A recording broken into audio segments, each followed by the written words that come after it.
Nós vamos, irmãos, meditar na nossa lição, a começar pela leitura bíblica do texto desta lição que nós estamos inaugurando nesta oportunidade.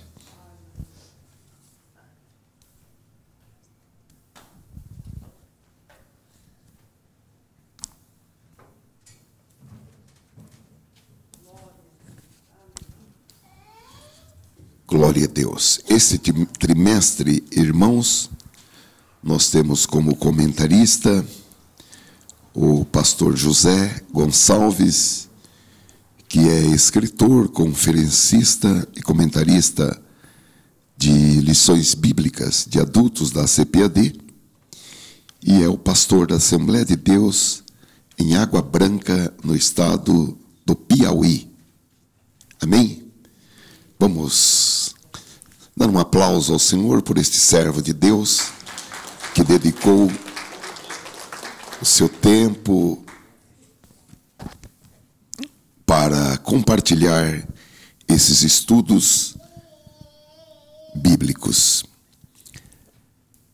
A nossa primeira lição tem como título A Carta aos Hebreus e a Excelência de Cristo. O texto áureo diz: havendo Deus antigamente falado muitas vezes e de muitas maneiras aos pais pelos profetas, a nós falou-nos nestes últimos dias, por quem? Pelo Filho. Maravilhoso, né? A gente prega tanto a respeito de Moisés, de Davi, de Salomão e de tantos outros grandes personagens da Bíblia, mas está escrito que eles desejaram ver e viver o que nós vivemos, porque a eles Deus falou pelos profetas, a nós Deus fala pelo Filho. Nós somos privilegiados, amém? Verdade prática: por meio de Cristo, Deus revelou-se de uma forma especial e definitiva aos seus filhos.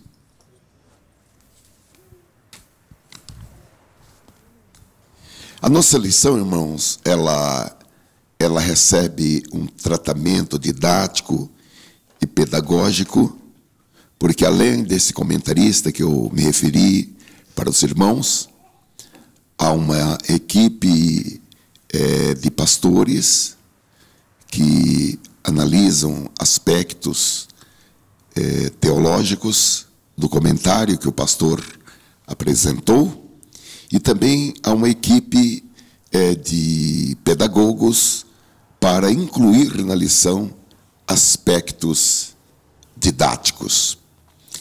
E a nossa lição, por exemplo, ela traz como esta lição de hoje, como objetivo geral, apresentar as características da carta aos Hebreus e a superioridade de Cristo. E depois, como objetivo específicos, que é da responsabilidade do professor,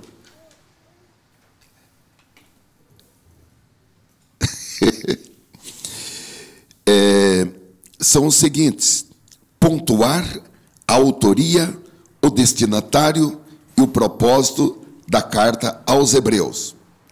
Segundo, expor a superioridade de Cristo em relação aos profetas. Terceiro, mostrar a superioridade de Cristo em relação aos anjos. Jesus é superior aos profetas e superior aos anjos. Então, a nossa lição, ela tem esses objetivos, tanto objetivo geral, como também objetivos específicos. Nós podemos fazer esta leitura estando de pé, por favor?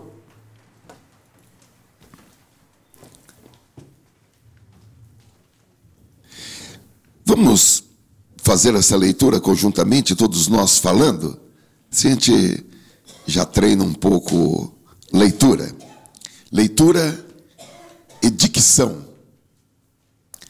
Dicção diz respeito a gente falar as palavras de uma maneira completa, sem comer pedacinho. A primeira palavra que nós vamos falar é havendo.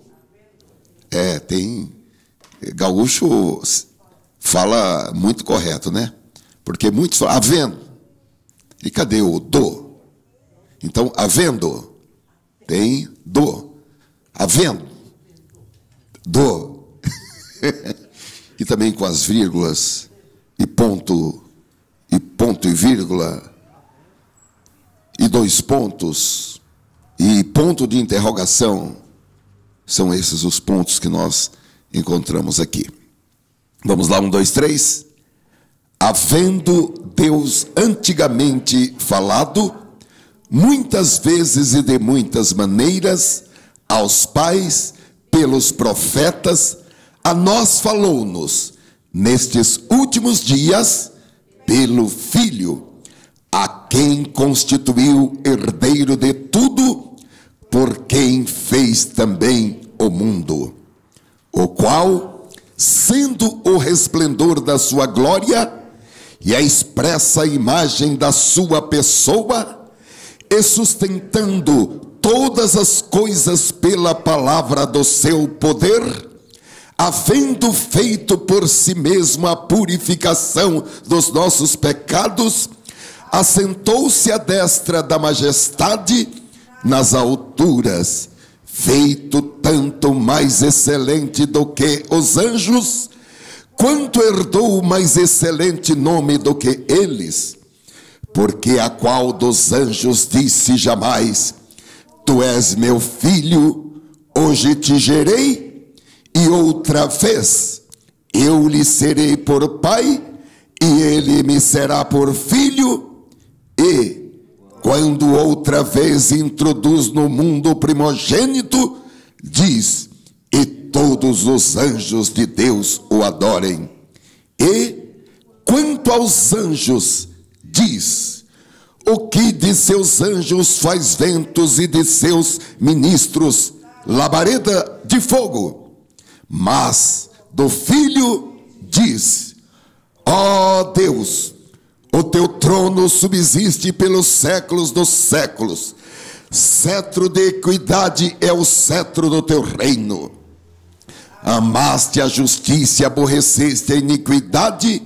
Por isso, Deus, o teu Deus, te ungiu com óleo de alegria, mais do que a teus companheiros.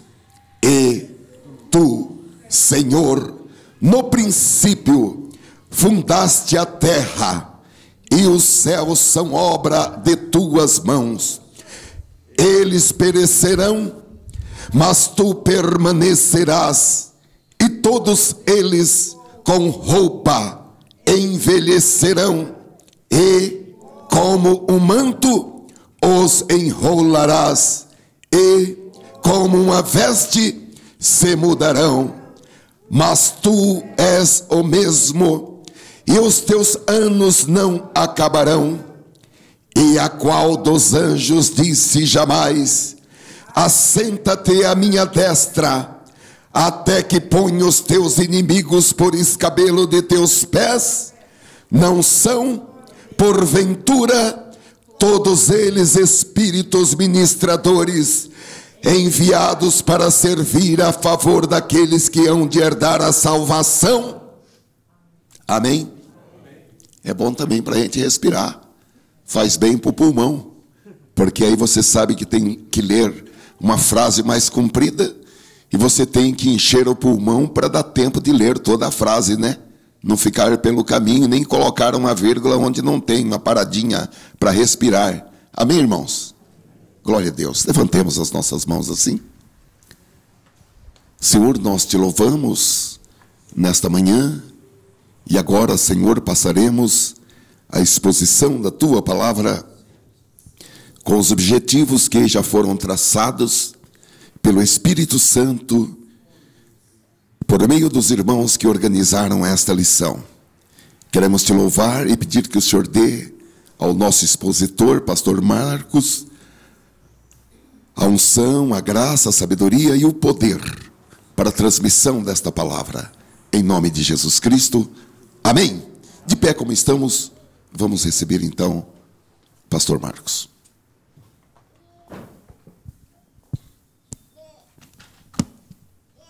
A paz do Senhor para os irmãos, podeis não se assentar.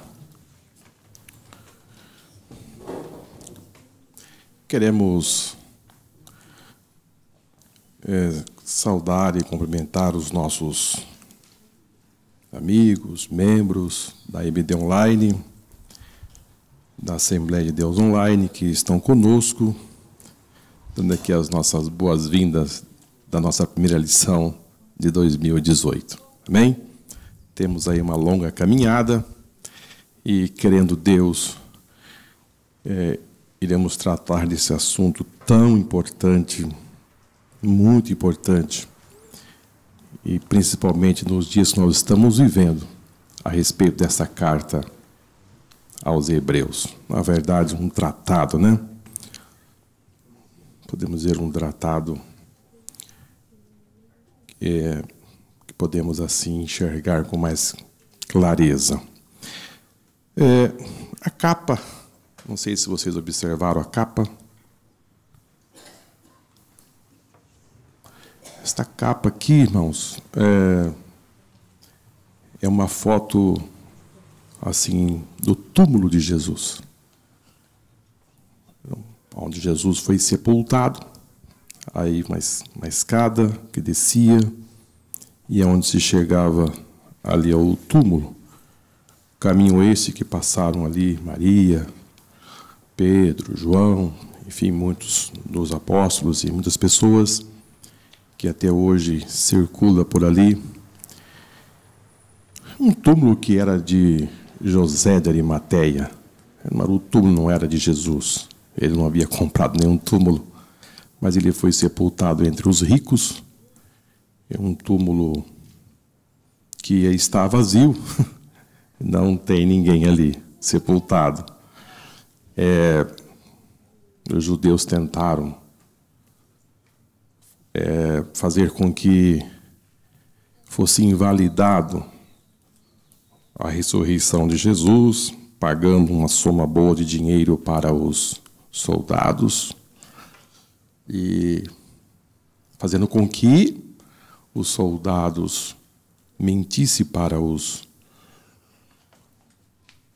povo, dizendo que os discípulos haviam roubado o corpo de Jesus. E, na verdade, é difícil engolir essa mentira, porque como foi que 16 soldados dormiram e não viram? E se dormiram, como é que eles disseram que foi os discípulos que roubaram? Então, você percebe que é uma mentira em cima de outra mentira. Irmãos, mentira nunca deu certo. Nunca deu certo. A verdade é que Jesus está vivo. Amém? A verdade é que Jesus ressuscitou e Ele está vivo para todo sempre. E essa mentira que foi ali pregada pelos judeus e pelas autoridades não teve sucesso. E os discípulos enxergaram perfeitamente.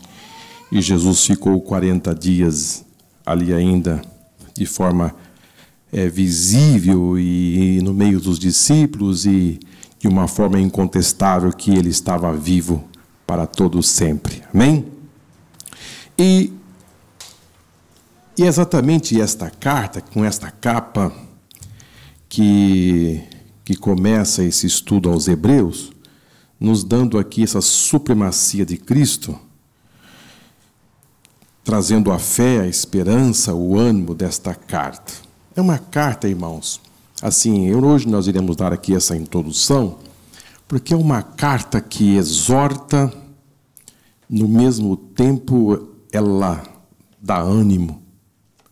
É impressionante como esse escritor, e depois nós iremos falar alguma coisa a respeito desse assunto, tal, mas é impressionante como esse autor, ele exorta como se fosse um pastor, e no mesmo tempo ele pede para que as pessoas se mantenham com ânimo, no sentido, depois ele vai usar a palavra perseverar, ele põe esse grupo, essa comunidade cristã, no sentido de que essas pessoas não poderiam desanimar.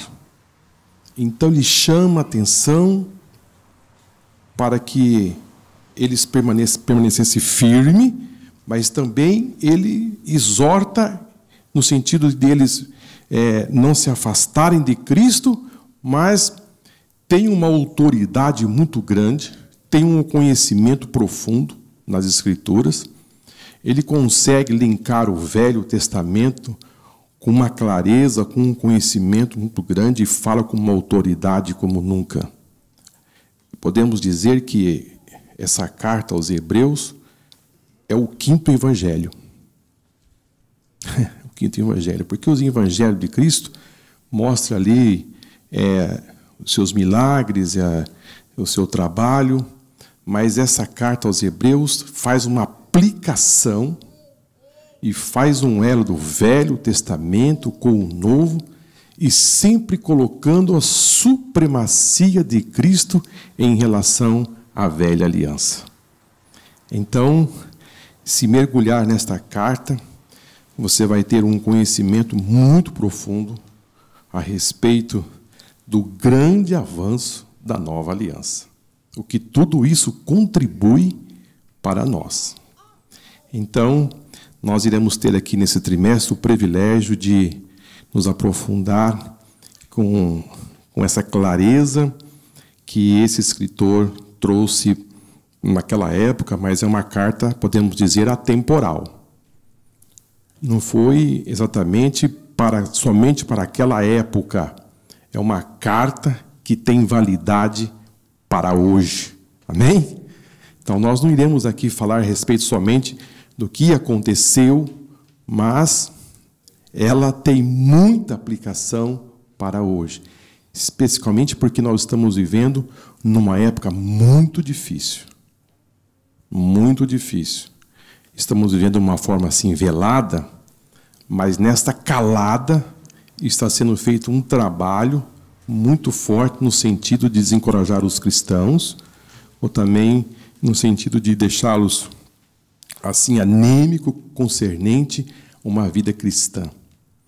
E essa carta vai nos trazer um vigor, uma restauração muito grande. Vamos para a nossa introdução, porque nós temos aí um tempo muito pequeno para uma carta como esta. Nesta lição introdutória do nosso estudo da carta aos Hebreus, queremos iniciar dizendo que, assim como todos os escritos da Bíblia, esta carta é um documento especial. Em nenhum outro documento do Novo Testamento encontramos um apelo exortativo tão forte. Isso possui uma razão de sermos crentes, os crentes hebreus davam sinais de enfraquecimento espiritual e até mesmo o risco de abandonarem a fé.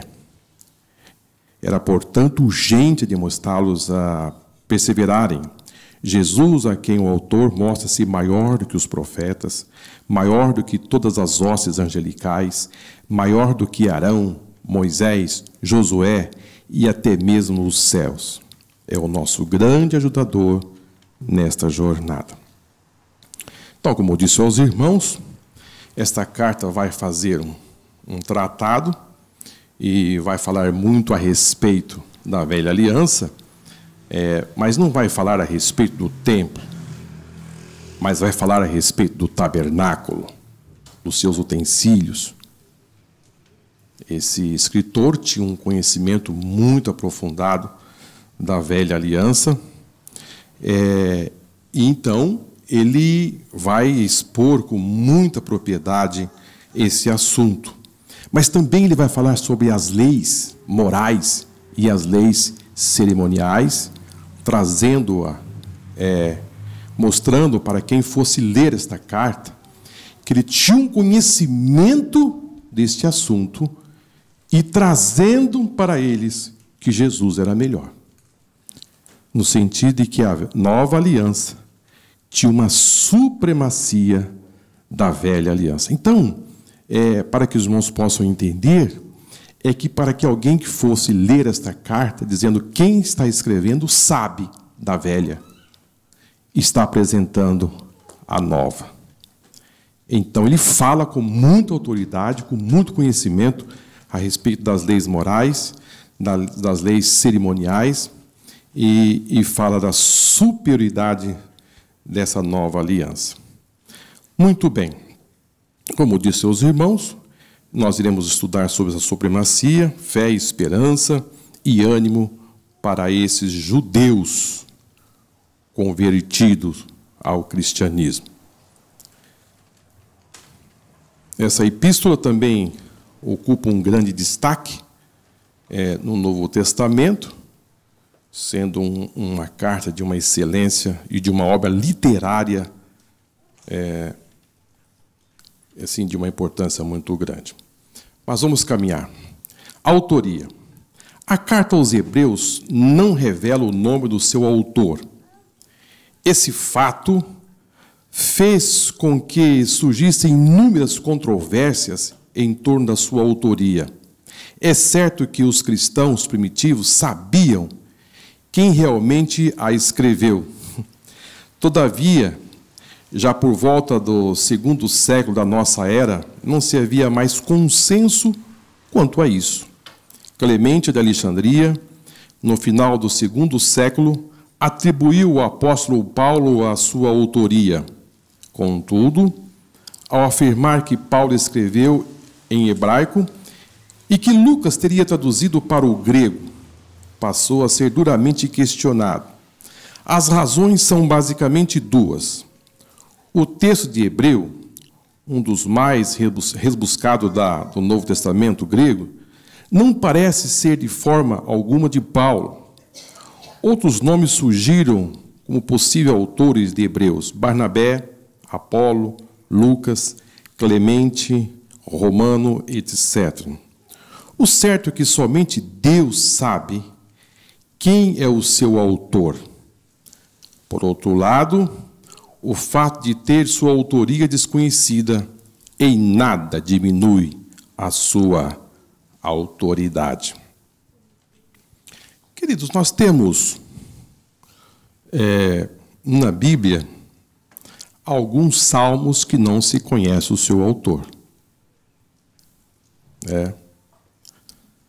Se entende que o Salmo 90 foi o primeiro salmo, o Salmo de Moisés. Embora ele está lá, naquele lugar, mas se subentende entre os estudiosos que foi o primeiro salmo, o salmo mais antigo. Agora, nós temos também o livro de Jó. Quem é o seu autor? Muitos estudiosos atribuem que foi Moisés que escreveu o livro de Jó, sendo um dos livros mais antigos. Mas nós também temos, irmãos, o primeiro livro de Reis, segundo livro de Reis. Nós temos esses livros também aí, que alguns atribuem que foi Samuel que escreveu, mas não tem nada definido. E agora nós estamos aqui hoje sobre esta carta, e os irmãos ouvem muito se dizer escritor aos Hebreus. É o que mais a gente se ouve se falar, né? E, na verdade, irmãos, esta carta, esse tratado, a Bíblia não define quem é o seu autor. Não define. Nós temos aqui alguma coisa assim a respeito que se mostra a respeito desse assunto, mas nada que se pode definir que foi Paulo que escreveu esta carta, né? Hebreus capítulo 13, versículo 23, nós temos aqui Paulo fazendo uma referência. Paulo não, o escritor fazendo, olha eu dizendo Paulo aqui, o escritor fazendo uma referência de Timóteo. Hebreus 13, 23. Diz assim: sabei que já está solto o irmão Timóteo, com o qual, se ele vier depressa, vos verei. Aqui, o escritor está dizendo que Timóteo estava solto. Agora, na segunda carta de Paulo a Timóteo, no capítulo 4, versículo 9, veja o que está escrito: procura vir ter comigo depressa.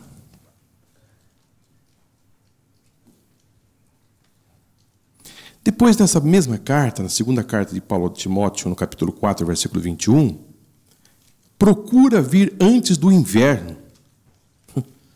Então, você percebe que esse escritor,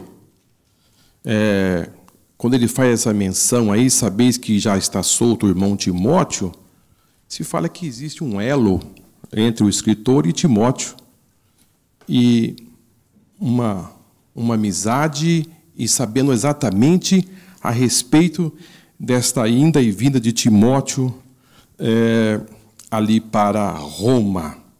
E quando Timóteo chegou ali em Roma, ele foi preso e depois ele foi solto. Então, se subentende que essa pessoa era amigo de Timóteo, mas não podemos afirmar aqui que foi Paulo que escreveu esta carta. Estou passando isso aos irmãos, porque existe aí esta informação a respeito do final desta carta aos Hebreus, afirmando, dando essa pista.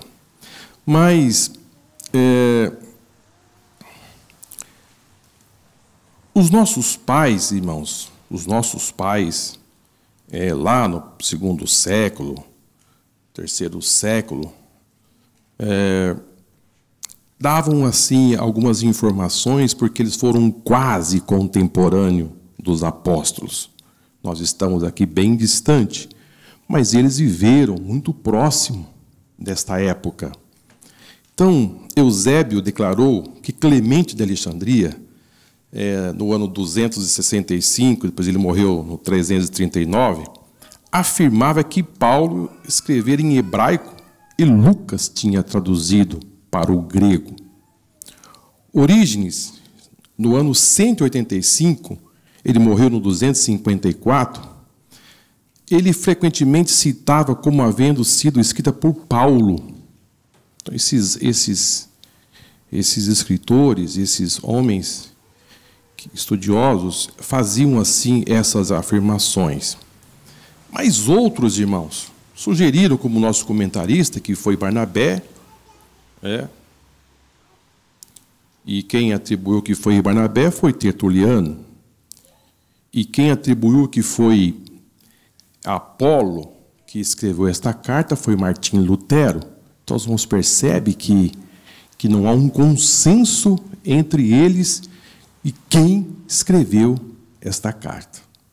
É impressionante, irmãos, porque os escritores na época, não se percebe que as cartas paulíneas, elas começavam de que forma? Eu, Paulo. Eu, Paulo. E não só Paulo, mas como também Pedro, João, dava-se o início de que ele estava escrevendo aquela carta. Agora, por que esta carta não tem um autor? E era, naquela época, assim, um padrão. Porque, queridos, você vai escrever uma carta como esta. Hoje a gente escreve a carta aos Hebreus num livro muito pequeno, né? São ali 13 capítulos, né? Mas naquela época, para você escrever 13 capítulos, você usava que tipo de forma para você escrever? Os pergaminhos. Você tinha que os rolos. Para você escrever isso, você tinha que escrever em muitos rolos. Então, para você procurar quem era o autor, você tinha que desenrolar tudo para, no final, descobrir quem estava escrevendo aquela carta. É por isso que Paulo, quando ele começava a escrever a sua carta, ele dizia assim: eu, Paulo. Agora, nesta carta, não está o seu nome. Não,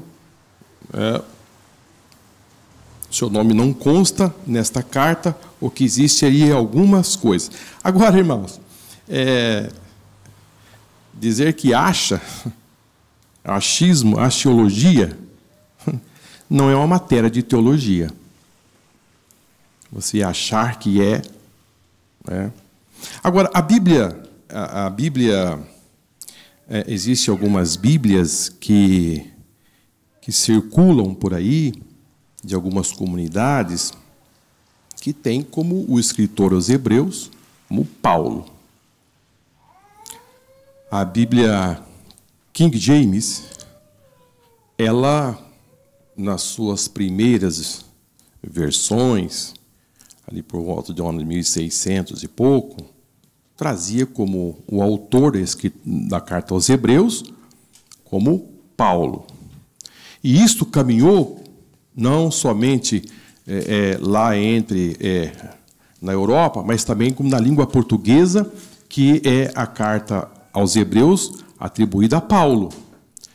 Porém, a partir do século XIX, isto mudou. Mudou porque não há um consenso, não existe, irmãos, como se apegar e dizer que esta carta foi Paulo que escreveu. Bem? Agora, uma coisa é certa, irmãos. Só Deus sabe quem escreveu esta carta. Mas quero aqui também dizer a vocês que em nada tira o valor desta carta. Em nada tira, mesmo não sabendo quem é o autor. Amém? Então nós vamos discorrer nesta carta, e assim é que podemos dizer, não temos como afirmar quem escreveu. Vamos para o nosso destinatário. Não há dúvida de que a carta aos Hebreus foi escrita para cristãos judeus. Deve-se observado que esta carta foi endereçada a uma comunidade específica de cristãos e não a um grupo indeterminado. O autor conhece o público a quem endereça o seu texto e espera até o mesmo encontrá-los com eles. Onde viviam esses crentes em um ponto debatido pelos teólogos, baseado na expressão "os da Itália vos saudam". Muitos eruditos argumentam que esses crentes se encontravam fora de Roma, capital do Império Romano. A data da carta é motivo de disputa, mas as evidências internas permitem-nos situá-los antes da destruição do Templo de Jerusalém, no ano 70 depois de Cristo. Então, como disse aqui o nosso comentarista, situando para quem foi escrito esta carta. Esta carta, irmãos, foi escrita para judeus convertidos ao cristianismo. Ela tinha um destino, eram pessoas que saíram do judaísmo e agora estavam servindo o cristianismo. Tinha um endereço certo, era uma comunidade, não era uma pessoa específica, mas para um grupo de pessoas que estavam morando fora da capital romana, e por isso eles receberam esta carta. Agora, por que eles estavam fora? O que foi que aconteceu? Nós temos aqui uma pista, irmãos. Por que esses crentes estavam dispersos? O que estava acontecendo realmente de fato? Atos capítulo 18, versículo 2.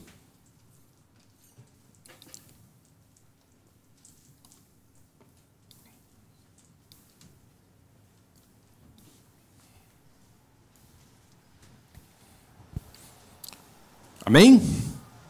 E achado um certo judeu por nome Áquila, natural do Ponto, que havia pouco tinha vindo da Itália, e Priscila, sua mulher, pois Cláudio tinha mandado que todos os judeus saíssem de Roma, e ajuntou-se com eles.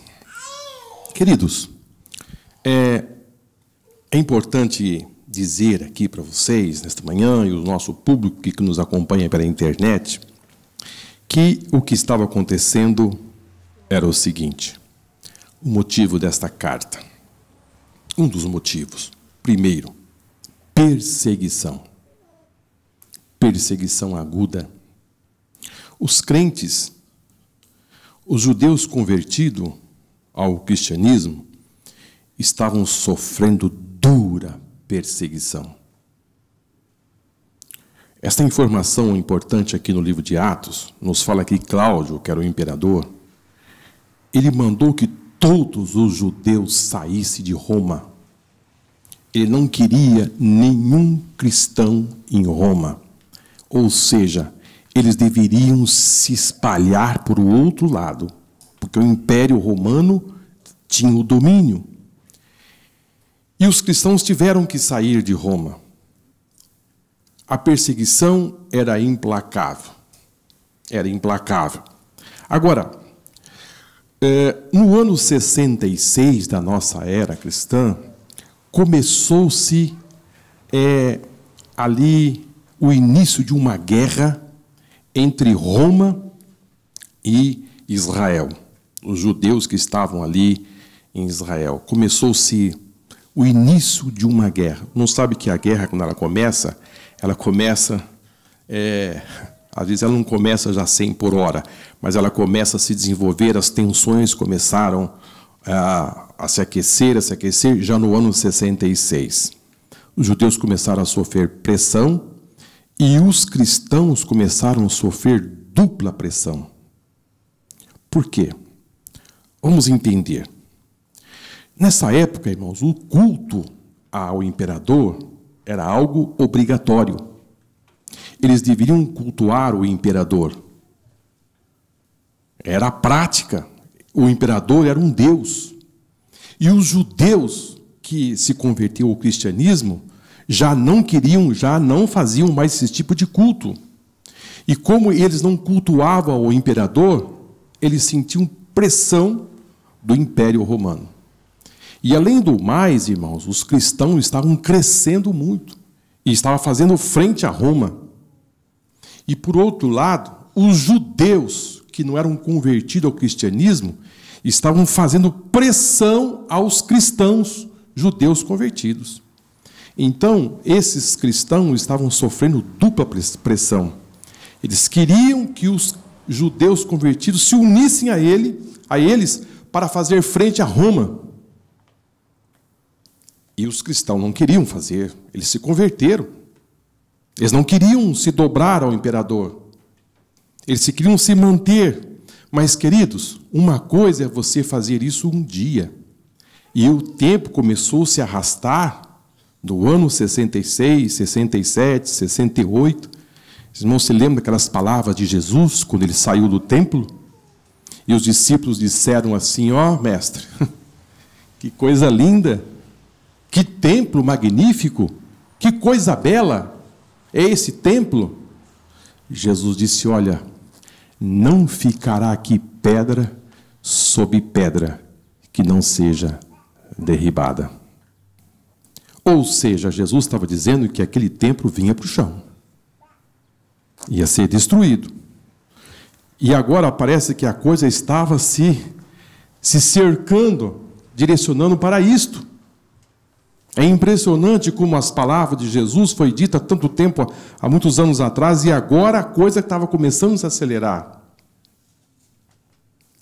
E os judeus estavam sofrendo esse duro ataque.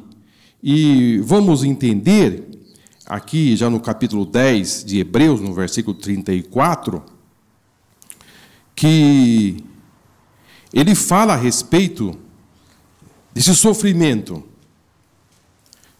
Hebreus 10, 34 diz assim: porque também vos compadeceste das minhas prisões, e com alegria permitiste o roubo dos vossos bens, sabendo que em vós mesmos tende nos céus uma possessão melhor e permanente.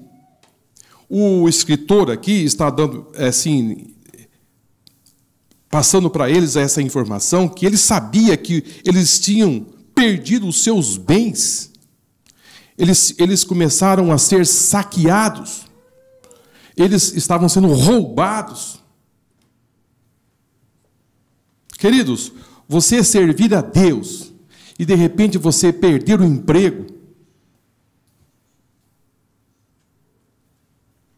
de repente a sua conta bancária desaparece, os seus bens começam a sair do seu controle,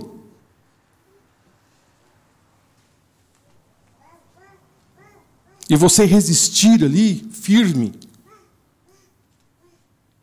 Por isso que eu disse aos irmãos que esta carta, ela chega no sentido de trazer esses crentes a permanecer no amor de Cristo, em detrimento ao sofrimento, às perseguições, às lutas que eles estavam passando.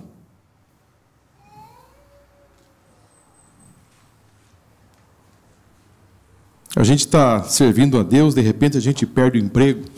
Olha, irmão, complicado. Eu me lembro que quando eu fui despedido da última empresa que eu trabalhei, deixa eu tomar um pouco d'água. Que não era uma perseguição. Não foi assim uma perseguição. Foi motivo de uma crise que se arrastou por mais de um ano, e eu percebia que eles estavam sendo tão bondosos para comigo. Eu ficava até com vergonha. Eu sinceramente, irmãos, que eu cheguei um dia de assim, receber meu pagamento e ficar com vergonha. Porque eu não tinha assim muito o que fazer. Eu falei, meu Deus, eu não sou digno de receber esse pagamento. Fiz muito pouco durante todo esse mês, sendo emprestado, vai para cá, vai para lá, e não tinha muito o que fazer. Um dia eu cheguei a pensar que não era correto receber aquele pagamento, porque não tinha muito trabalho. Agora, quando eu perdi o emprego, mas mesmo assim, a gente fala, meu Deus, eu cheguei em casa e olhei assim para a Leonilda e falei, meu Deus, como eu vou dizer isso para ela? Porque a mãe dela, a tia e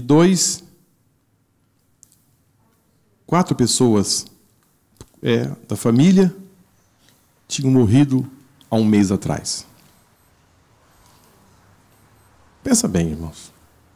Ou seja, estávamos vivendo um vale de lágrima, ainda de uma morte assim muito rápida, que foi uma colisão com um ônibus, e o choque e o carro acabou se incendiando e todos morreram carbonizados de uma hora para outra.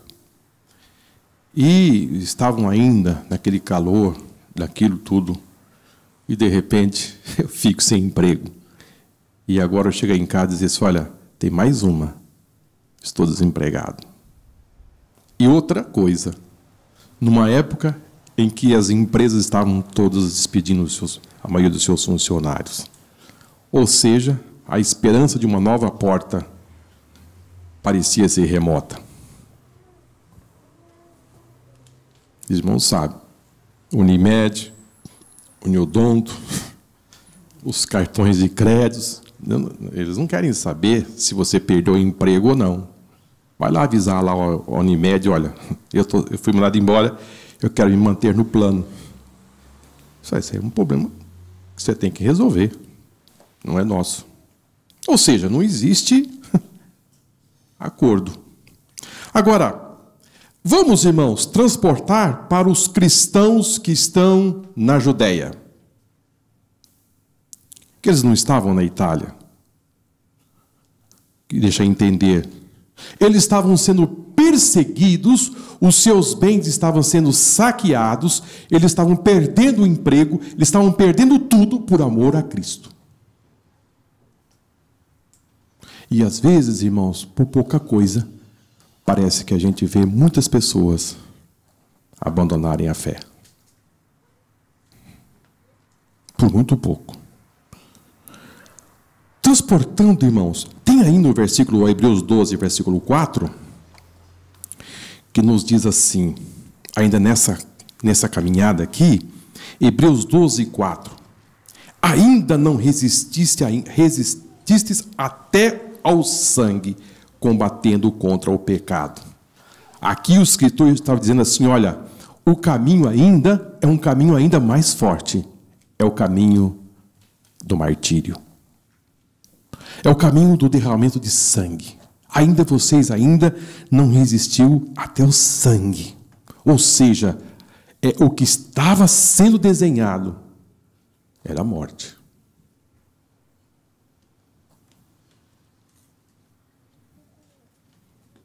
Queridos, vamos entender o sofrimento desse povo, desse grupo de cristãos.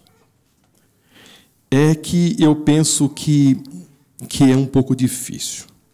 Ou não, assim, difícil. Não um pouco, não. Porque, se você sofre, irmãos, porque Roma lhe oprime, é uma coisa. Porque você vai dizer, são pagãos que estão me oprimindo. Eu vou resistir, são pagãos. Mas a opressão aqui não vem só de Roma, vem dos seus compatriotas, que também começam a lhe oprimir.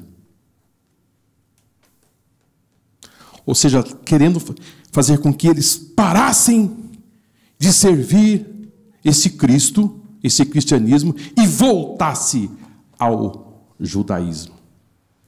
E o escritor vai dizer aqui que eles não poderiam voltar mais ao judaísmo. Que seria como que se eles se apostatassem da fé. E que o caminho agora não podia ter mais volta. Ele vai dizer que se as palavras ditas pelos anjos tiveram as suas duras retribuições, como vocês vão escapar? Como que vocês vão escapar? Ou seja, podemos dizer, irmãos, à medida que você conhece mais a Jesus, aumenta mais a sua responsabilidade. O escritor estava dizendo, olha, o quanto vocês conheceram a respeito de Cristo, vocês não podem voltar mais. Vocês têm que manter firme.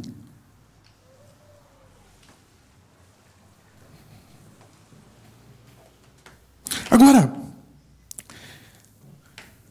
se eles estavam sofrendo pressões dos seus contemporâneos, dos judeus, aí a coisa parece que complica mais. É nosso irmão de sangue que nos oprime, fazendo-nos voltar ao judaísmo.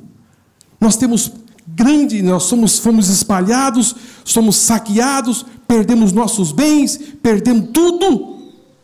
Estamos sem recurso e os nossos compatriotas também estão nos oprimindo a largar tudo. O que fazer? Irmãos, eu penso que nos nossos dias, será que existe alguma coisa diferente? Não vai pensar, irmãos, não vai pensar que nós não sofremos pressões. Não vai pensar. Não vai pensar que o inimigo diz, vamos deixar os crentes agora à vontade. Deixa eles viver livremente, sem nenhuma pressão. Não se engane. Irmãos, no ano 2016, mais de 90 mil cristãos morreram. Morreram. Vocês sabiam disso? Perseguição. As perseguições e não existe, parece, aqui vozes que se levantam no mundo em defesa desses que morreram. Eles morrem, vão morrendo, e não existe. Você sabe por quê? Porque nós não somos deste mundo. Nós não somos daqui. Nós seremos odiados, irmãos. Nós seremos perseguidos. Esses cristãos, eles foram perseguidos por Roma, mas os judeus também os perseguiram. E nós hoje também sofremos essas pressões. E às vezes, dentro das igrejas, as pessoas são perseguidas. Muito perseguidas. E o diabo faz com que essas pessoas sejam de alguma forma perseguidas, porque ele sabe que é um caminho para que essas pessoas se afastem da fé. Perseguição. Essas perseguições, irmãos, são de diversas maneiras. Esse confrontamento vem de diversas maneiras. O diabo sabe como trabalhar para minar a sua força. Uma palavra, um gesto, uma palavra de desânimo, que vai te gerar um descontentamento, que vai fazer com que você não tenha força para caminhar. E uma vez uma pessoa alvejada, irmãos, por uma seta maligna, que ele foi alvejado, ali começa a se desenvolver na sua mente um mundo que ele não serve, que ele não tem valor, que ele não é bem recebido, que ele não é o seu lugar, que ele não é uma pessoa produtiva, e que ele não é mais o seu lugar, e que ele não tem nenhum valor, e que existe um lugar que vai lhe valorizar mais. E, na verdade, uma frente fazendo com que ele desanime da sua fé, e ele pare pelo caminho. Então nós devemos hoje, irmãos, depois de tanto tempo, quando a gente olha para essa carta e vê com que esses cristãos estão sendo incentivados a parar, a desanimar, será que hoje não está acontecendo a mesma coisa? Quantas pessoas estão parando pelo caminho? E até um dia eu estava conversando com uma pessoa, ali no trabalho, estavam falando sobre aqueles que pararam na fé. E depois eu parei e comecei a pensar. No meu tempo de jovem, eu comecei a procurar aquele irmão, aquela irmã, no meu tempo de jovem. Aonde eles estão? Queridos, não consegui encontrar mais que 2 ou 3. Pararam pelo caminho, foram-se embora. Que Deus tenha misericórdia, irmãos. Que Deus tenha de misericórdia. Propósito. O escritor Howard Marshall observa que Hebreus combina com instrução, com exortação. De fato, esta carta possui uma grande carga exortativa. Ele exorta os crentes a terem ânimo, confiança e fé. Em um tempo marcado pela apostasia, muitos pareciam estar desanimados com a oposição que a nova fé vinha sofrendo. Em razão disso, estavam voltando às antigas práticas judaicas. A carta, portanto, exorta esses crentes a suportarem as pressões, as perseguições, lembrando que não havia ainda derramado sangue pela sua fé. Essa palavra continua ecoando nesses dias, quando muitos crentes demonstram apatia e a falta de fervor espiritual diante de um mundo hostil. Como disse aos irmãos, estamos vivendo uma época que o desânimo parece graçar as pessoas de uma forma assim tão abundante. As pessoas até vêm às vezes para as igrejas, mas elas vêm à procura de alguma coisa pessoal. Jesus sai de cena como o Salvador. É tudo que o diabo quer, que não se apresente Jesus como o Salvador, mas que se apresente um Deus que lhe dê alguma coisa, algum favor, que ele possa receber um bem, que ele possa receber aqui nesta vida um carro, uma casa, ou alguma coisa parecida, um emprego ou saúde. Então é um Deus que eles procuram. E se for apresentado para que eles tenham uma mudança de vida e que eles possam abraçar uma fé em Cristo no sentido de arrependerem dos seus pecados, esse Jesus eu não quero. Esse Jesus não me satisfaz. Isso não me interessa muito.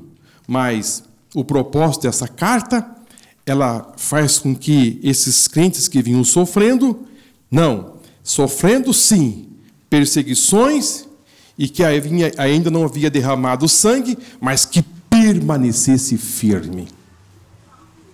Irmãos, só se mostra que a sua fé, assim no sentido de que você ama Cristo, quando você é confrontado.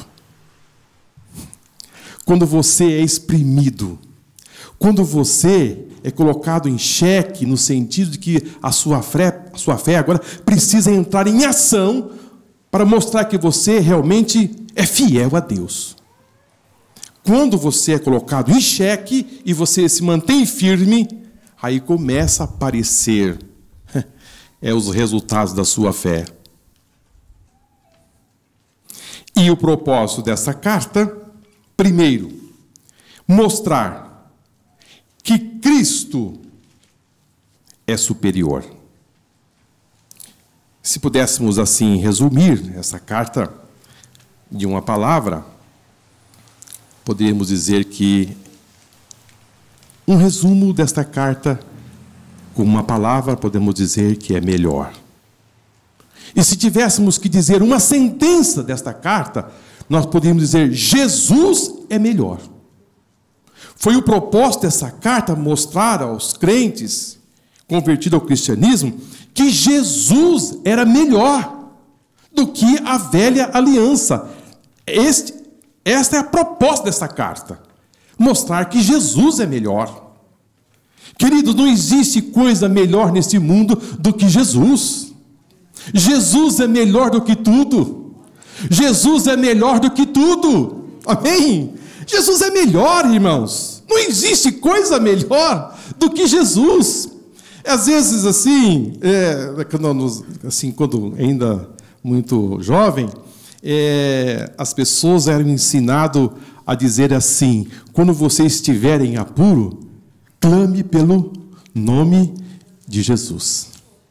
Outras pessoas também eram ensinadas a dizer: clame pelo sangue de Jesus. Quantas pessoas se valeram nesta vida em situação tão difícil porque disseram: Jesus me socorre. E naquela hora tão aguda, Jesus o socorreu. Às vezes no meio de um perigo, no meio de um problema tão grande, ele clamou pelo sangue de Jesus. E ele se valeu e Jesus socorreu. Então, o propósito dessa carta é mostrar que Jesus é melhor, que o cristianismo era melhor. O escritor, irmãos, ele fala com muita propriedade, quando ele vai falar sobre a respeito da velha aliança e da nova aliança, e em todo tempo ele apresenta Jesus. E em todo tempo ele mostra que Jesus era melhor. É muito melhor. Ele é mais excelente. Ele apresentou um sacrifício melhor. Aquele sacrifício da velha aliança tinha que se fazer constantemente, mas ele vai apresentar aqui para esses crentes que não é mais necessário esse sacrifício. Jesus fez uma vez para sempre. Então nos percebe que parece que havia um desespero no coração desse escritor, no sentido de resgatar esses crentes, a não voltar atrás, em virtude das perseguições, em virtude das lutas que eles estavam passando. A falta de dinheiro, a falta de emprego, a falta de recursos. E alguém dizendo, vem para o judaísmo, vamos nos unir, que não vai te faltar. Vai voltar o seu emprego, vai voltar o seu salário. O Roma não está tão preocupado com o judaísmo, mas ele está preocupado sim com o cristianismo. Mas por outro lado, irmãos, não era Roma, é o inimigo das nossas almas, que não quer que você siga Jesus, quer que você abandone a fé. É por isso que o crente é perseguido na escola, é perseguido nas empresas, é perseguido no mundo, é odiado. Jesus disse que vocês seriam odiados por causa do meu nome.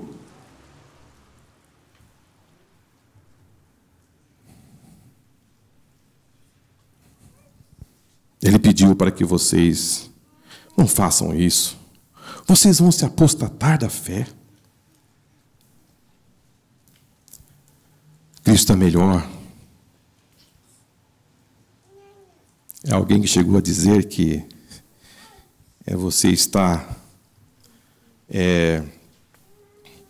como é que é? Deixa eu me lembrar. Ele chegou a comparar que o judaísmo é a mesma coisa de você receber um remédio. O judaísmo é a bula e o cristianismo é o remédio. Isso é muito sério. Se você está doente, é bom você ler a bula. Quem lê a bula aqui? São poucos lê, né? Mas a bula, irmãos, vai dar assim a informação a respeito dos benefícios do remédio. Sim ou não? Olha, você vai tomar esse remédio, você vai ter este benefício. A dosagem do remédio. O tempo que você vai precisar tomar esse remédio. Né? Os efeitos colaterais do remédio. Tudo está na bula. O que você precisa fazer, os cuidados. Você não pode tomar outro medicamento quando você estiver tomando esse medicamento. As informações que às vezes estão na bula. A letrinha é pequena, né? Desanima um pouco a ler. Mas se você precisar de uma lupa, eu tenho uma sobrando. Você vai pondo em cima assim e vai ajudando você a ler. Agora, queridos, onde será que o Marcos quer chegar com isso de bula? Irmãos, a bula é a velha aliança. Lá a bula vai dar os indicadores de que ia chegar o remédio. Amém? O remédio ia chegar. Só com a bula não se resolve o problema. Por mais que você conheça a respeito da bula, por mais que você tenha conhecimento a respeito desse remédio, mas só de você conhecer a bula, você não é curado. A lei não curava ninguém. A lei não levava ninguém para o céu. A lei não perdoava o pecado. A lei apontava o pecado.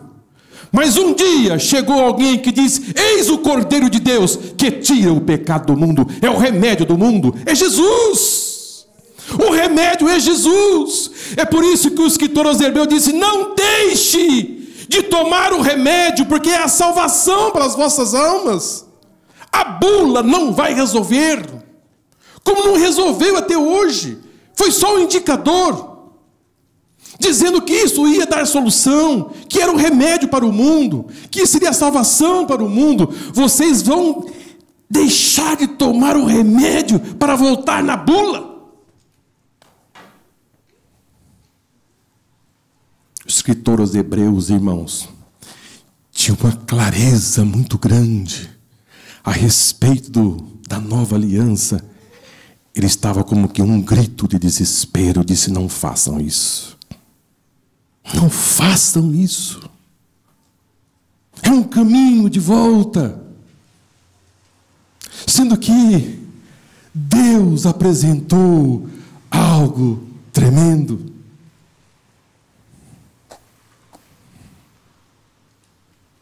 Coisa linda, viu, irmãos? Foi por isso que ele escreveu no capítulo 2, versículo 1, dizendo assim: portanto, convém-nos atentar com mais diligência para as coisas que já temos ouvido, para que em tempo algum nos desviemos dela. Porque se as palavras faladas pelos anjos permaneceu firme em toda a transgressão e desobediência, recebeu a justa retribuição, como escaparemos nós, se não atentarmos para uma tão grande salvação, a qual, começando a ser anunciada pelo Senhor e depois confirmada pelos que ouviram. Que grito, irmãos! Convém! Vocês precisam se atentar com mais diligência, com mais cuidado, pelas coisas que vocês já ouviram, e não desviem dela. Porque se as palavras ditas pelos anjos permaneceram firmes, agora aqui não é palavra de anjo, mas não. Aqui quem falou foi ele. E se ele falou, vamos nos atentar. Como nós iremos escapar de uma tão grande salvação, que foi começada a ser anunciada não por anjos, mas por ele? É isto que o escritor aos Hebreus está trazendo para este público convertido ao cristianismo. Muito bem. Palavra superior dos profetas. A revelação profética da antiga aliança. Ao falar da supremacia de Jesus, o autor de Hebreus, primeiramente, o faz em relação aos profetas. Depois falou no passado pelos profetas e no presente Filho.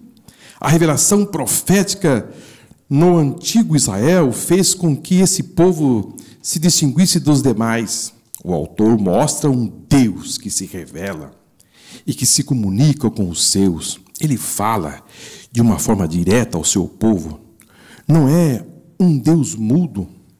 Os advérbios gregos, polímeros, muitas vezes, politropos, muitas maneiras, que se modifica o verbo falar, mostram a intensidade desta comunicação. Deus, em nenhum momento da história, deixou o seu povo sem orientação. Ele fala e fala sempre o que é necessário. Aqui, o escritor vem trazer essa informação tão importante, que a palavra que Cristo é superior aos profetas.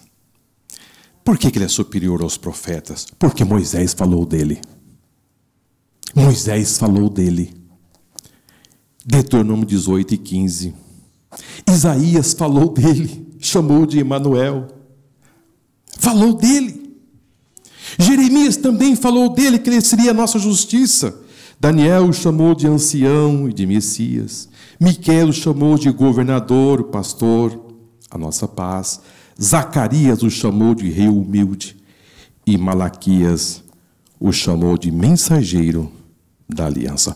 Os profetas fizeram menção dele, dizendo que ele viria, e deu também a eles o seu nome. Isaías o chamou de Emanuel, quer dizer, Deus conosco. Por que o escritor aos Hebreus traz essas informações a respeito dos profetas?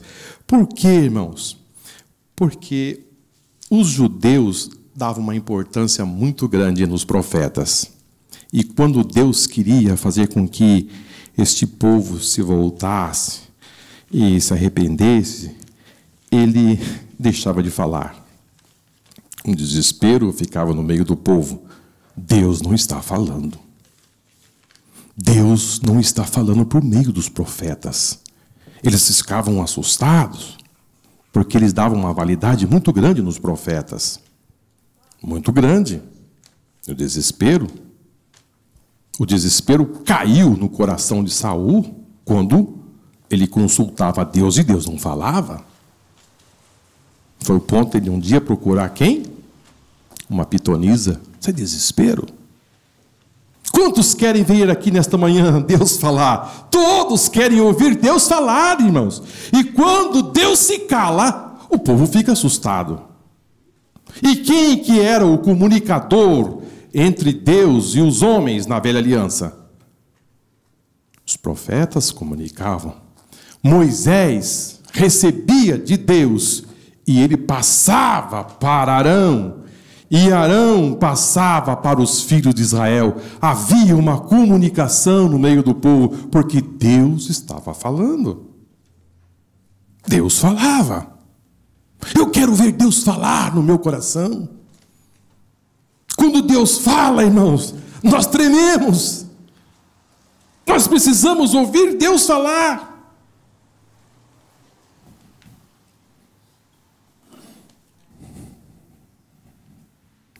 Cristo, a revelação final. O objetivo do autor aqui, evidentemente, é mostrar que Cristo é o clímax da revelação profética. Ele é a revelação final. Glória ao Senhor. Queridos, nós precisamos dizer, não existe outro evangelho mais. É esse aqui. Não existe outro evangelho, o evangelho é este aqui. A revelação, essa revelação final. O ministério profético da antiga aliança era de importância ímpar. O Senhor disse que falaria por intermédio dos seus profetas. Certamente o Senhor Jeová não fará coisa alguma sem ter revelado o seu segredo aos seus servos ou os profetas. O silêncio profético, portanto, era a pior forma de castigo que poderia vir no antigo Israel. Os profetas eram importantes, mas a relevância deles estava muito longe daquela possuída por Jesus Cristo, o Filho de Deus. Os profetas eram apenas servos, mas o Filho era herdeiro de Deus, o agente da criação. Ele era o redentor do mundo. Nenhum profeta morreu de forma vicária pelo povo de Deus. Queridos, Hebreus 1 e 1. 1 e 1. Da nossa lição, se você está sem a Bíblia, está na nossa leitura bíblica, Hebreus 1 e 1.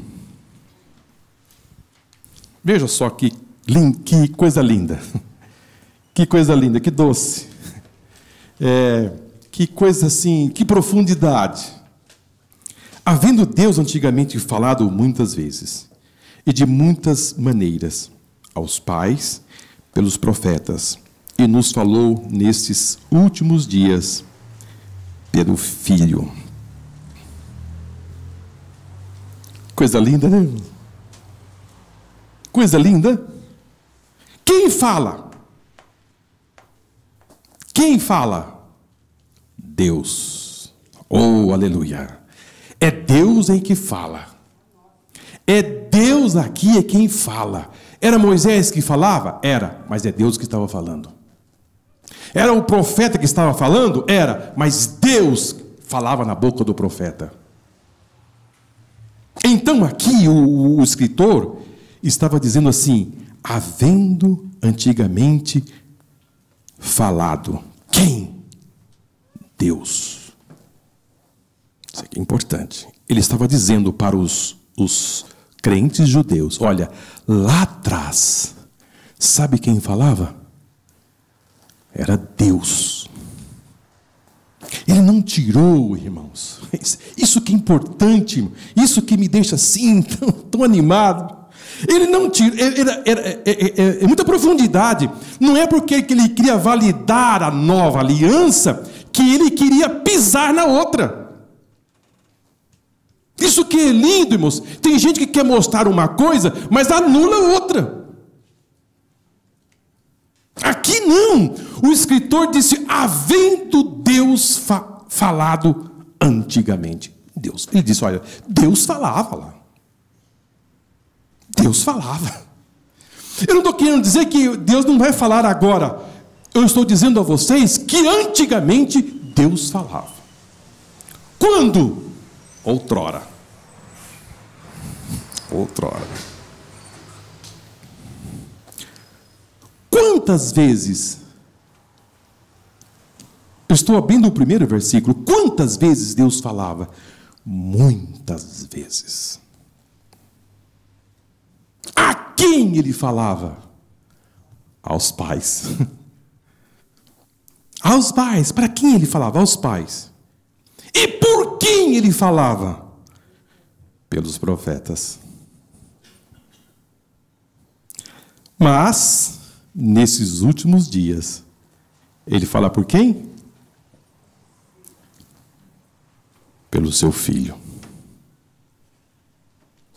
Ele não anulou nada do passado, mas disse: agora não é profeta que fala, a boca do profeta, agora é o seu filho. Aleluia. É o seu filho, é o Deus Filho que agora veio falar conosco. Não se percebe que a supremacia agora não se dá para comparar, irmãos, a nova aliança. A nós nos falou nesses últimos dias pelo Filho. Isso é muito bonito, irmãos. Quem que falou? Quem que falou? Depois dos escritores hebreus, meu Deus, já passei 5 minutos. Depois dos escritores hebreus, disse: olha, esse que falou, ele vai transcorrer, nós vamos trabalhar isso.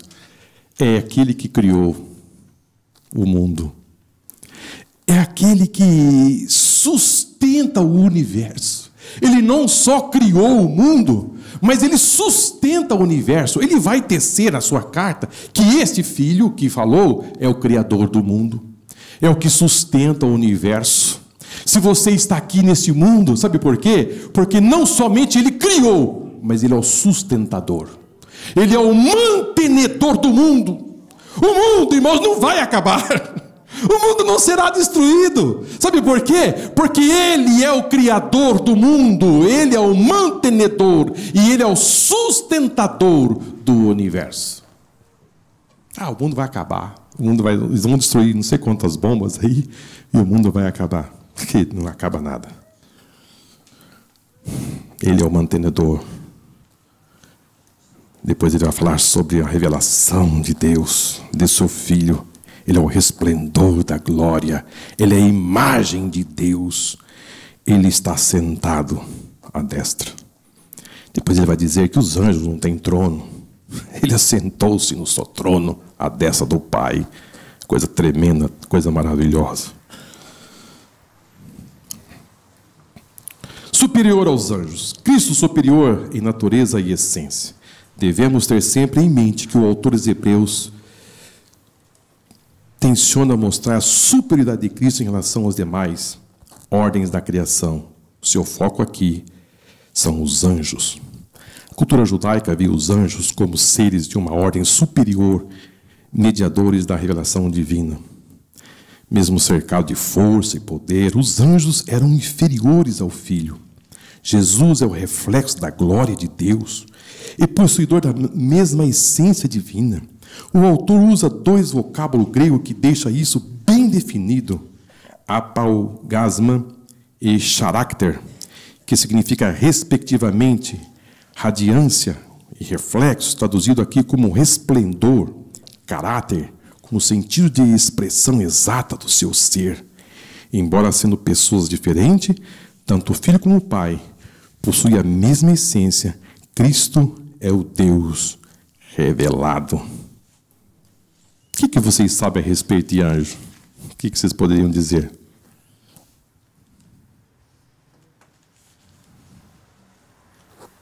Vamos fazer aqui uma rápida comparação a respeito de Jesus. Quem poderia dizer alguma coisa sobre anjo? O que você sabe a respeito de anjo? Vamos ver.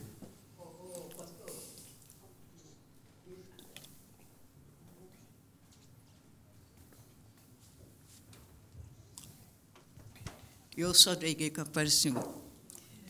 E já tive uma experiência muito maravilhosa com esse negócio de anjo. Eu morava aqui no Prato da Nação, e uma irmã daqui da igreja tinha atropelado com um carro, e eu vinha para o culto, depois terminava o culto, eu ia lá ver ela, arrumar comida para ela, eu trazia a sopa de casa, ia lá para ela, e fazer alguma coisa ela precisasse fazer. Quando eu saí de lá, eu ia para debaixo da igreja católica. Quando eu saí de lá, era 5 da meia-noite. O marido dela falou assim: cuidado andando na rua uma hora dessa, que é muito tarde. Eu falei assim: olha, eu tinha medo de eu estar andando sem fazer nada, que eu estivesse andando à toa, eu ficava com medo. Mas como eu estou fazendo obra de Deus, eu não tenho medo, porque eu sei que Deus está comigo, vocês oram por mim. E eu tenho a mania de sair para ser de Deus, não sair cantando para a rua. Aí eu vinha cantando baixinho na rua, subindo esse morro aqui. E aí eu andava, conforme andava, vinha duas pessoas do meu lado. Eu sentia duas pessoas do meu lado, parava, aquilo parava. Um de um lado, outro do outro, eu no meio. E eu andava, aquilo andava. E eu falava assim: meu Deus, o que é isso? Parava, olhava para um lado e para o outro, não tinha ninguém, e eu no meio assim, eu andava. Aí quando eu cheguei em casa, cheguei, abri o portão, entrei, pus o cadeado, aquilo sumiu, foi embora, não vi mais, acabei andando, eu não vi nada. Aí eu falei assim: é o anjo do Senhor que está comigo. É uma pessoa, você vê que não é uma pessoa, duas pessoas, de um lado do outro. Aí que depois que eu entrei, pus o cadeado, aí que eu entendi, era o Senhor que estava comigo, o anjo de Deus que estava me guardando. Por isso que é bom você confiar em treinamento do Senhor, que você, qualquer hora da noite, você não tem medo. Amém. Queridos, domingo passado, nós estávamos aqui em um grupo tão pequeno, né? Nós estávamos aqui em 4 pessoas, né? 4 pessoas aqui. Queridos, eu fui embora para casa, assim, pensando, nós não estávamos em 4 pessoas. Parecia que tinha, sabe quem aqui? Anjos sentados desse lado, arcanjos sentados aqui. Parecia que tinha, assim, uma plateia muito grande aqui conosco naquele domingo, pela manhã. Foi impressionante o que aconteceu. Você não sabe, mas existe anjo que lhe acompanha. O anjo do Senhor acampa em redor daqueles que o temem, e os livra e os guarda. Os anjos são conservos, estão ao nosso serviço, são ministradores. Agora, você não pode, querido, usar os extremos a respeito de anjo. Dizer que anjo não existe. Anjo existe. Mas você também não pode adorar anjos. Eles não podem ser adorados. Somente a Deus adorarás, e somente a Ele servirás. O que deveria em si? Eu fiz uma pergunta, vocês ficaram calados, né? Eu vou aqui entronizar, que já estou encerrando. Irmãos, a diferença, o anjo, ele é um ser muito poderoso. O anjo é muito poderoso. Um anjo tem um poder muito grande. Os judeus sabiam da força de um anjo. Eles tinham noção que um anjo era capaz de fazer. Um anjo tinha uma força muito grande. E sucedeu, pois, naquela mesma noite, saiu o anjo do Senhor e feriu no arraial dos assírios 185.000 deles. Levantando-se pela manhã cedo, eis que todos eram cadáveres. É coisa séria, irmãos. É muito sério isso aqui. Um anjo saiu em defesa de Ezequias. Ele foi insultado. Ele disse: Deus, olha o insulto que eu estou recebendo. Estão lhe desafiando. Leia essa carta. Queridos, Deus leu a carta. É coisa séria. Deus enviou um anjo. E naquela noite, 185 mil homens viraram cadáveres. Um anjo. Um anjo. Jesus disse para Pedro: Pedro, põe a tua espada nesta bainha, porque se eu quisesse, eu rogaria ao Pai, e ele enviaria quanto? Quanto? 12 legiões de anjos.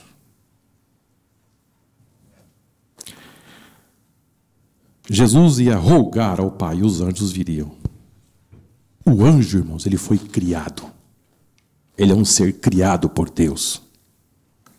Ele teve um começo. Jesus não teve começo. Ele é eterno. Ele é Deus. Ele é superior aos anjos. O que o escritor aos Hebreus estava aqui passando para esse grupo de pessoas, dizendo: olha, Hebreus 1:6, e outra vez, quando introduz no mundo o primogênito. Quem é esse primogênito? O Filho. E diz: todos os anjos o adorem. Estava dizendo: olha, os anjos que são poderosos e que vocês sabem que eles são poderosos, eles devem adorar a Ele. E depois nós temos aqui Mateus 4:11, que os anjos chegaram e serviram a Jesus na tentação. E depois, Lucas 2:10, os anjos cantaram. Os anjos cantaram. Glória a Deus nas alturas, paz na terra aos homens de boa vontade. Os anjos queriam entender esse negócio de o Deus que eles sabiam que era o Filho. Os anjos queriam entender como isso ia acontecer, que o Deus agora ia ser um homem, tornar-se um embrião e nascer em uma mulher. E quando eles viram que aquilo aconteceu, eles cantaram. Eles sabiam da supremacia do Filho, e agora eles viram nascer como homem. Muito superior, irmãos. Cristo superior em majestade e deidade. O autor passa então a mostrar a supremacia de Cristo em relação aos anjos, por meio de vários fatos documentados nas Escrituras. Os anjos são criaturas, o Filho é criador, o Filho é gerado e não criado. Observa que se que Deus gera, é Deus, assim como o homem gera, é o homem. O que Deus cria não é Deus. Da mesma forma que se o homem faz, não é o homem. Daí a razão de que os homens não serem filhos de Deus, do mesmo sentido que Cristo, que o homem foi criado e Deus foi gerado. Ele, gerado eternamente. Eles podem assemelhar-se a Deus em certo aspecto, mas não pertencem à mesma espécie. O mesmo que se pode dizer dos anjos, eles não possuem a mesma essência divina que o Filho. E por essa razão que o autor destaca que o Filho é chamado de Deus e que por isso merece adoração. A ele toda a honra e glória. Então, fechando aqui com os irmãos, só para mostrar os versículos, os anjos são criatura. Jesus é o Criador, Hebreus 1:4. Os anjos têm um nome excelente, mas Jesus, em Efésios 1:20, ele tem um nome mais excelente. Ele se relaciona como servos de Deus. Jesus se relaciona com Deus como filho. Eles são adoradores e Jesus é adorado. Amém? Que Deus abençoe, irmãos. Vamos para a sua conclusão. o autor de Hebreus não quis identificar, mas isso em nada compromete a autoridade desse documento. Isso é de suma importância. Desde os primórdios, a igreja valeu-se dos ensinos desta carta para fortalecer a fé dos crentes. Clemente de Alexandria fez amplo uso das exortações encontradas nessa carta, e o assim fazer reconhecia o profundo valor espiritual de Hebreus, nesses últimos dias, onde os joelhos de muitos cristãos parecem vacilantes. Faz-se necessário atentarmos diligentemente para os conselhos encontrados em Hebreus. Se ouvirdes hoje a sua voz, não endureçais os vossos corações. Queridos, me perdoa, eu tive que ler até o final, avançamos um pouco a mais. Fizemos essa parte, irmãos, introdutória. Vamos percorrer esse trimestre aqui em algo tremendo. A próxima lição é uma salvação grandiosa, você não pode perder.